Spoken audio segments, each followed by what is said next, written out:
Hello friends, आपने अपनी TV screen पे कई डायरेक्टर्स के इंटरव्यूज़ देखे होंगे। ऐसे ही एक बड़े डायरेक्टर से आज मैं आपको रूबरू कराना चाहता हूँ। उनका नाम है सुभाष अग्रवाल, रुड़की से ही हैं। और ये इंटरव्यू मैंने कुछ रोज़ पहले शूट किया था। हालांकि ये इंटरव्यू ना कह के ये एक साधारण वीडियो भी हो सकती है। चूँकि इसमें सवाल जवाब हो गए थे तो इसलिए इसको इंटरव्यू भी कहा जा सकता है। ये बहुत प्रोफेशनल वीडियो नहीं है तो शिकायत मत कीजिएगा। ये एक साधारण सी वीडियो है, लेकिन उनसे जो बातें हुई हैं वो बातें कैसे उन्होंने अपनी पहली फिल्म लिखी, क्यों लिखी, किन परिस्थितियों में लिखी, उन चीज़ों से आप रूबरू हो पाएंगे उन्हीं के शब्दों में।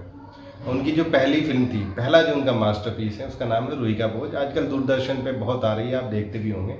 बाकी यूट्यूब पे भी अवेलेबल है, आप यूट्यूब पे जाके रूही का बोझ सर्च करें, आप उसको देखें। I recommend for this movie, ये बहुत अच्छी मूवी है, आप ज़रूर जाके देखें। बड़ी स्टार कास्ट है इस मूवी के अंदर। सुभाष जी अपने आप में बहुत बड़े डायरेक्टर हैं। मैं पर्सनली बहुत रिगार्ड और बहुत रिस्पेक्ट करता हूँ। हालांकि मैं 10-12 साल से सुभाष जी को जानता हूँ। ये खुशनसीबी मुझे आज जाके हासिल हुई है कि मैं उनका ये इंटरव्यू कर पाया और ये इंटरव्यू मेरे कैमरे में रिकॉर्ड हो पाया।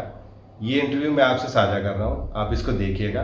पसंद आए तो लाइक ज़रूर कीजिएगा और वीडियो को शेयर कीजिएगा और चैनल को सब्सक्राइब कीजिएगा। धन्यवाद। ये फर्स्ट ड्राफ्ट है फिल्म रूही का बोझ की स्क्रिप्ट का। ये पूरी स्क्रिप्ट ऐसे ही हाथ से लिखी, और जब हाथ से लिखी तो मुझे ये भी पता नहीं था कि मैं इस स्क्रिप्ट का क्या कर पाऊँगा, क्या नहीं कर पाऊँगा। लेकिन साथ ही साथ ये वो समय भी था जब मेरे पास करने को बम्बई में कुछ ज़्यादा काम नहीं होता था।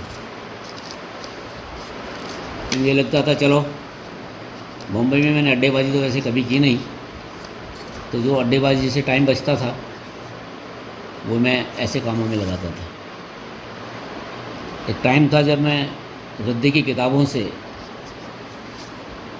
किताबें ख़रीदा करता था पढ़ने के लिए, और उन्हीं में से ये एक किताब थी जिसके ऊपर मैंने स्क्रिप्ट लिखी। इस किताब का नाम था गवाह गैर हाजिर। इसके लेखक थे श्री चंद्रकिशोर जायसवाल, भागलपुर बिहार के किसी कॉलेज में लेक्चरर थे।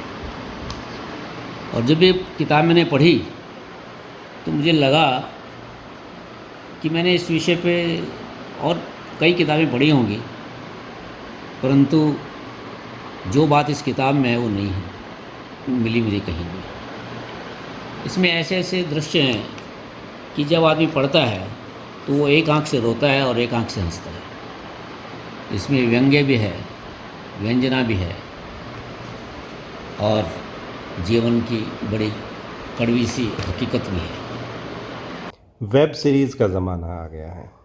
ये एक नया दौर है जब फिल्में जो बन रही हैं वो सिल्वर स्क्रीन पे नहीं रिलीज़ हो रही हैं, वो रिलीज़ होती हैं एक छोटे से मोबाइल के ऊपर। शायद आजकल के ज़माने की जो डिमांड है वो भी यही होगी। आपको लगता है कि आपको भी ये सिनेमा ने कभी आकर्षित किया होगा? पिछले कुछ सालों से तो आप भी देख रहे होंगे, जाहिर सी बात है। इस सिनेमा के लिए कुछ करना चाहेंगे, क्योंकि एक ख़ास दर्शक हैं उसके भी। जो काम गरिमा से गिरकर है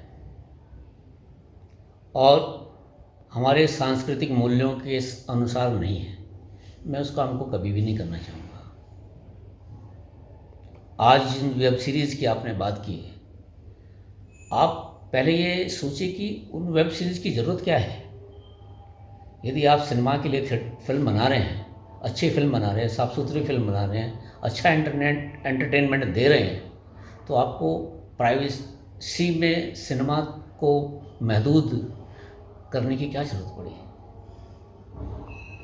उस तरह का जो काम है, जिस तरह की आप जानते हैं कि वेब सीरीज़ के नाम पे क्या बनाया जा रहा है। और अफसोस की ये भी बात है कि अच्छे अच्छे जो नामी लोग हैं, जो सम्मानित प्रोड्यूसर्स रहे हैं फिल्म इंडस्ट्री के, वो भी उस तरह की फिल्में बना रहे हैं नवीनता के नाम पर। आप इस क्रिएटिविटी को नकारते हैं? देखिए, मैं नकारने वाला कोई नहीं होता। मेरी व्यक्तिगत पसंद और नापसंद ज़रूर हो सकती है, मैं व्यक्तिगत रूप से इसे पसंद नहीं करता। आप क्या कहना चाहेंगे ऐसे डायरेक्टर्स को? मैं कहना चाहूँगा कि सिनेमा जिसमें समाज का सरोकार ना हो वो एक व्यसन है।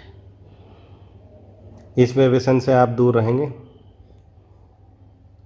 ईश्वर मुझे ताकत दे, मैं कभी भी इन लालचों में न पड़ा हूँ न पढ़ना चाहूँगा। बीइंग ए रुड़कियन, मैं भी एक रुड़कीवासी हूँ, आप भी एक रुड़कीवासी हैं।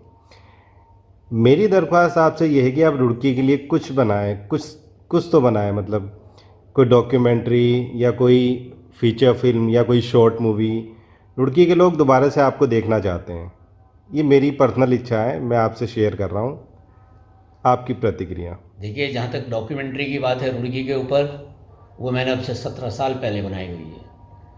अब मैं उसे अपने यूट्यूब चैनल पे भी रिलीज़ कर रहा हूँ। और वो जैसा मेरा अपना व्यक्तिगत विश्वास है कि काम हो तो अच्छा हो, वो फिल्म वेरी वेल रिसर्च्ड है और थॉरोली प्रोफेशनल स्टाइल से बनाई हुई फिल्म है। बहुत कुछ नया है उसमें। अपने चैनल के बारे में कुछ बताइए। चैनल ऐसा तो बहुत ही साधारण सा एक प्रयत्न है कि मैंने जितने भी आज तक अपनी फिल्में बनाई हैं, मैंने लगभग 25-26 फिल्में बनाई हैं, डॉक्यूमेंट्रीज़, डॉक्यू ड्रामाज, फीचर, कि एक प्लेटफॉर्म पे, एक पब्लिक प्लेटफॉर्म पे मैं उन्हें इकट्ठा कर सकूं, कि जहां मैं किसी अपने दोस्त को, शुभचिंतक को और आम जनता को ये कह सकूं कि यहाँ इस प्लेटफॉर्म पे मेरा काम है, देखना चाहें तो देख सकते हैं। मेरे चैनल का नाम है गायत्री कम्युनिकेशंस और इस चैनल पे आप मेरा काम देख सकते हैं।